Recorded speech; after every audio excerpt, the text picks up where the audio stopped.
Hi friends, welcome back to our channel Nellore రుచులు and vlogs. Friends, ఈరోజు నేను కజ్జికాయల రెసిపీని చేసి చూపిస్తున్నాను.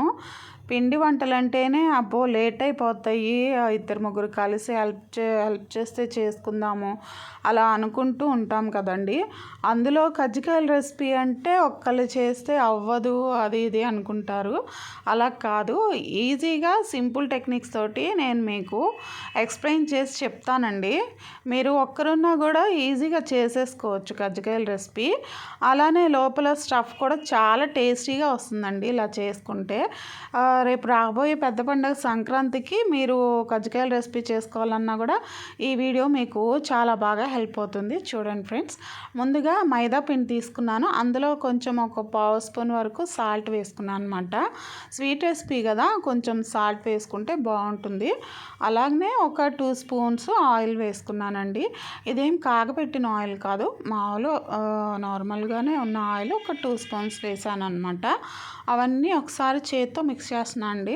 ఇలాగా చేత్తో మిక్స్ చేయటం వల్లనే బాగా చక్కగా మిక్స్ అవుతాయి. హ్యాండ్స్ నీట్గా వాష్ చేసుకొని మిక్స్ చేసుకుంటున్నాను. అలాగనే కొంచెం కొంచెం వాటర్ పోసుకుంటూ మనము ఈ పిండిని కొంచెం గట్టి పిండిలాగా కలుపుకోవాలి. అంటే మన చపాతీ పిండి ఉంటుంది కదా, దానికంటే కూడా కొంచెం గట్టిగా కలుపుకోవాలి. కలుపుకున్న తర్వాత మనము ఎయిర్ తగలకుండా మనం మూత పెట్టేస్తే పక్కన పెట్టేస్తే ఇంకొంచెం సాఫ్ట్ అవుతుందన్నమాట. ఈ విధంగా పక్కన పెట్టేసుకుందాము. ఈలోపు మనము కజ్జికాయ లోపల స్టఫ్ ఉంటుంది కదా, స్టఫ్ ఎలా ప్రిపేర్ చేసుకోవాలో చూపిస్తున్నాను, చూసేయండి. పర్ఫెక్ట్ కొలతలతోటి చెప్తానండి. ముందుగా బెల్లము 1 కప్ తీసుకోవాలి. అలాగే పుట్నాల పప్పు ఉంటుంది కదా, అంటే వేయించిన శనగపప్పు, అవి కూడా 1 కప్ తీసుకోవాలి. ఇక్కడ కొంచెం క్లారిటీ మిస్ అయిందండి. ఇప్పుడు చూడండి, బెల్లము ముందుగా దంచేసుకొని కొంచెం బెల్లము కొంచెం పుట్నాల పప్పు మిక్సీ జార్లో వేసుకొని దాన్ని నేను పౌడర్ లాగా వేసుకుంటున్నాను. బెల్లం వేయటం వలన మీకు మరీ పొడి పొడిగా రాదండి, కొంచెం ముద్దలా వస్తుంది. చాలా బాగుంటుంది ఈ విధంగా చేసుకుంటే. ఇవి రెండు కూడా మిక్సీ పట్టేసుకోవాలండి. బెల్లంతో చేయటం వలన హెల్దీ అండి. ఎక్కువ బెల్లమే యూజ్ చేస్తున్నాము, ఇక్కడ పంచదార కొంచెమే యూజ్ చేస్తాము. ఇవన్నీ కూడా మిక్సీ పట్టుకొని ఒక బౌల్లోకి తీసేసుకుందాం. ఇవి రెండు మిక్సీ పట్టేసుకున్నాం కదా, చక్కగా మిక్సీ పట్టేసుకున్న తర్వాత మనము పంచదార అలాగే యాలుక్కాయలు కూడా మిక్సీ పట్టుకోవాలి. పంచదార ఒక 1/2 కప్ తీసుకున్నాను. 1/2 కప్ కంటే కొంచెం తగ్గించి తీసుకున్నా బాగుంటుందండి. అలాగే యాలుక్కాయలు ఒక 10 నుంచి 12 యాలుక్కాయలు వేసాను. ఇలాచీ ఫ్లేవరు చాలా బాగుంటుందండి దీంట్లో, ఈ రెసిపీ, ఈ పిండి వంటలో. కాబట్టి యాలుక్కాయలు కొంచెం ఎక్కువగా వేసి పంచదార యాలుక్కాయలు కలిపి మిక్సీ పట్టుకున్నాను. ఇవి కూడా ఇందాక మనము మిక్సీ పట్టుకున్న దాంట్లో వేసేస్తున్నాను. ఇవన్నీ ఒక బౌల్లో వేసేసుకొని మళ్ళీ ఒకసారి బాగా కలుపుకోవాలన్నమాట. అన్నీ కలిసే విధంగా కలిపేసాను కదా. ఇప్పుడు ఎండు కొబ్బరి తురుముకున్నాను నేను. ఎండు కొబ్బరి 1 కప్ వరకు తురుముకున్నానండి. ఇది మీకు కావాలనుకుంటే ఎండు కొబ్బరి తురుము రెడీమేడ్గా కూడా దొరుకుతుంది షాప్స్లో, ట్రై చేయండి. లేదంటే తురుముకోండి. ఇవన్నీ కూడా చక్కగా బాగా మిక్స్ చేసేసుకోవాలన్నమాట. అసలు చూడండి ఎంత టేస్టీగా ఉంటుందంటే అంత టేస్టీగా ఉంటుంది. ఈ కొలతలతోటి, ఈ ఇంగ్రీడియంట్స్ తోటి మీరు కనుక స్టఫ్ ప్రిపేర్ చేసుకుంటే అసలు కజ్జికాయ తినేటప్పుడు ఎంత బాగుంటుందంటే అంత బాగుంటుందండి. ఇప్పుడు ఇందాక మనం ప్రిపేర్ చేసి పెట్టుకున్నాం కదా మైదా, ఇప్పుడు పొడి మైదా వేసుకొని మనము పూరీలాగా ఒత్తుకోవాలన్నమాట. చపాతీ అంటే కొంచెం పల్చగా ఒత్తుకుంటాం కదా, పూరీ అంటే కొంచెం మందంగా ఒత్తుతాం. ఆ విధంగా పూరీలాగా చూడండి ఈ సైజులో ఇలా ఒత్తుకోవాలన్నమాట. ఇది అయిపోయింది కదా, చేసేసుకున్నాం కదా. ఇప్పుడు చూడండి, కజ్జికాయలు ఒత్తుకునే చెక్క అనమాట. ఇక్కడ అడ్జస్ట్లో గ్యాప్ ఉండకూడదు. గ్యాప్ ఉంటే మళ్ళీ కజ్జికాయలు సరిగ్గా రావన్నమాట. అందుకని చెప్పి చూసి తెచ్చుకోండి. ఇప్పుడు ఈ అంచులంట మైదా పూయాలి. ఇట్లా పూయటం వల్ల కజ్జికాయలు అంటుకోకుండా వస్తాయి చక్కగా. ఇలా పొడి మైదా పూసేసుకున్న తర్వాత మనం ఇందాక చూడండి ఆ పూరీ ప్రిపేర్ చేసుకున్నాం కదా, కరెక్ట్గా ఇలా సెట్ చేసుకోవాలన్నమాట. చూడండి, ఆ కజ్జికాయల చెక్క మీద అలా సెట్ చేసుకొని అలా పెట్టేసుకోవాలి. కరెక్ట్గా పూరి చేసేసుకోకుండా కొంచెం పెద్ద సైజే చేసేసుకోండి పూరి. ఇప్పుడు మనం స్టఫ్ ప్రిపేర్ చేసుకున్నాం కదా, అది నేను స్టఫ్ పెడుతున్నాను చూడండి సెంటర్లో. అంటే ఫుల్ స్పూన్స్ 2 స్పూన్స్ వేసి మళ్ళీ ఒక థర్డ్ స్పూన్ కొంచెం తగ్గించి వేసా. అంటే కొంచెం స్టఫ్ ఎక్కువగా వేసేసుకున్నాను, బాగుంటుంది అనమాట. దాన్ని మళ్ళీ అడ్జస్ట్ చేసుకొని కొంచెం ఇట్లా ప్రెస్ చేసేసుకొని మీకు ఎక్స్ట్రా ఉన్నది తీసేస్తున్నాను చూడండి. ఇప్పుడు లైట్గా ప్రెస్ చేయాలన్నమాట, ఎక్కువ ప్రెస్ చేసి తీయకూడదు. చూడండి కజ్జికాయ ఎంత బాగా వచ్చిందో. ఇప్పుడు మనకి సైడ్ ఎడ్జెస్ ఉంటాయి కదా, అవి ఇట్లాగా రిమూవ్ చేసేయండి. ఎందుకంటే ఒక షేప్కి తీసుకొస్తున్నాం అనమాట, బాగుంటుంది చూడటానికి.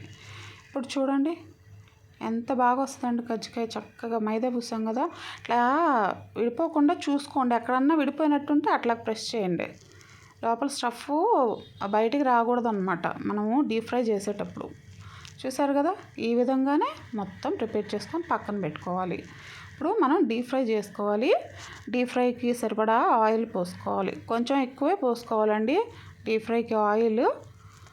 ఇప్పుడు medium to high, high to medium పెట్టుకుంటూ మనం ఆయిల్ కాగబెట్టుకోవాలి. మసలు కాకూడదు అనమాట, ఆయిల్ పొగలు రాకూడదు.